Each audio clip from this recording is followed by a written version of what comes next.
د پښتون افغان چینل درنو لیدونکو سلامونه مې ومنئ.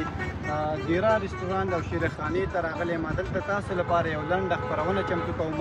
تر اخره راسره اوسئ. ملګري راسره دي، څوک کابل نه راغلي، څوک یو ځای نه بل ځای راغلي چکر ته، او دلته دا زمزم هوټل هم انتخاب کړی او دلته راغلي یم چکر ته راغلي.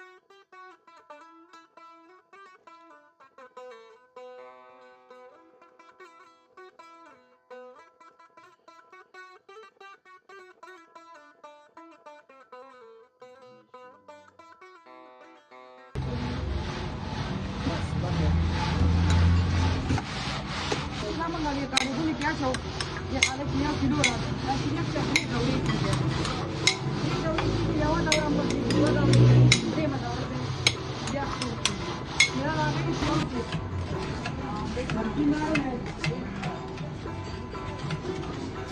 د زمزم هوټل او شیرخانې ته راغلی یم. ته دلته یو ورور راسره ناست دی. دا غږوم چې دا د کوم ځای نه راغلی دی تشریف کړی. السلام علیکم. خاص دی په خیر راغلی. ډېره مننه. په لنډو کې که خپل ځان راته معرفي کړي د کوم ځای نه راغلی یاستئ؟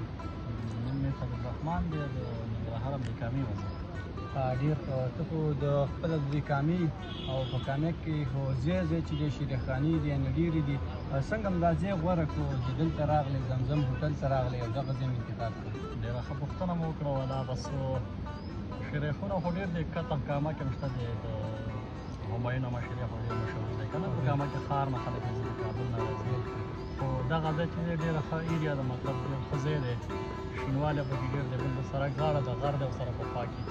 او دغه ځای دوی ډېر ښه جوړ کړی دی. ډېر مطلب سیل دپاره ډېر برابر د شاته سیند دی، مخکې د غر د منځ کې د اشنا ایریا ده که نه. ډېره مننه. یعنې مطلب ستاسو د شیرخواله خوړل ځان ته مطلب نه دی، یعنې ستاسو مطلب دا دی چې ساتیرین وکړئ او دغه ځای چې دی دې لپاره زمین ساحلي شوې ده او چاپېریال ډېر مناسب دی، نو په دې خاطر باندې بالکل بالکل. زمونږ هم چې دی هغه ماین پوینټ همدغه و چې مطلب دغه ځای ښه ځای دی که نه.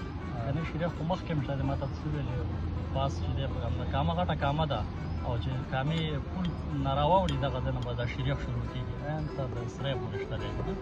خو دغه ځای ډېر ښه ځای دی، په دې خاطر باندې دا د انتخاب کړو د شریخ. ډېره زیاته مننه. تاسو مننه. نور جانه تاسو په ځان معرفي کوئ، په کوم ځای نه راغلي یاستئ؟ مننه. زما نوم بلال دی، د کاپیسا ولایت تګاب ولسوالۍ څخه راغلی یم. ډېره مننه. څنګه هم دغه ځای انتخاب کړه؟ کامه کې خو ډېرې شیرخانې دي، تاسو دلته راغلی یاستئ دیره بلنې هوټل ته. څنګه دا ځای انتخاب کړو؟ والا هو شیرخانې خو زیاتې دي، خو مونږ چې کله هغه خپلې ساحې ته لاړو ملګرو دې ځای صفت وکړو، نو مونږ هم اراده وکړه چې راشو د دې ځای سره خوند واخلو، چکر ووهو. ډېره مننه. ښه مو وکړو چې کامې ته راغلی او خیر بسم الله.